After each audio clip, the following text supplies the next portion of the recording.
మే 3.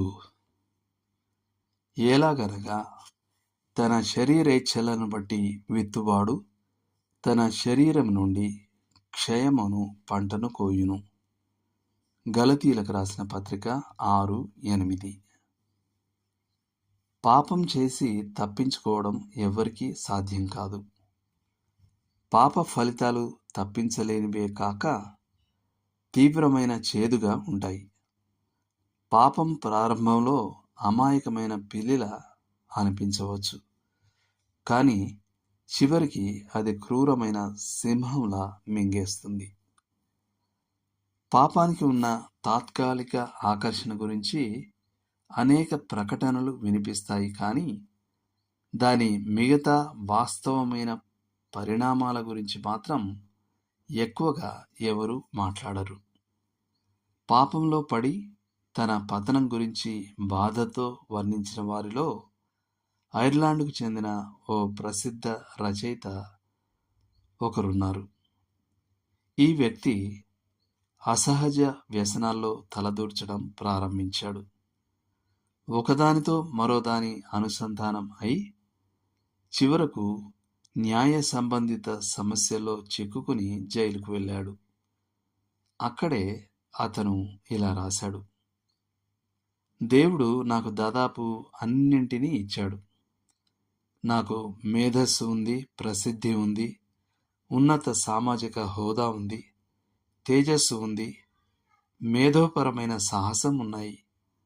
నేను కళను తత్వశాస్త్రంగా మార్చాను, తత్వశాస్త్రాన్ని కళగా మార్చాను. నా మాటలు, నా పనులు ప్రజలను ఆశ్చర్యపరిచేవి. నేను కళను సర్వోన్నత వాస్తవంగా, జీవితాన్ని కేవలం ఒక కల్పనా రీతిగా పరిగణించాను.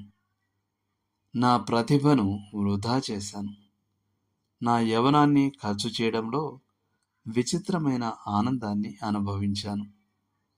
పై స్థాయిల్లో జీవించడాన్ని విరక్తితో విడిచిపెట్టి క్రింద స్థాయిలలో కొత్త అనుభవాల కోసం వెతికాను.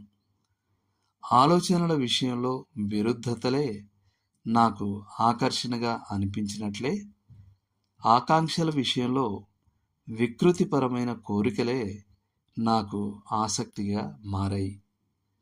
కోరికలు చివరకు వ్యాధిలా లేదా పిచ్చిలా మారాయి. ఇతరుల జీవితాలను నిర్లక్ష్యం చేశాను.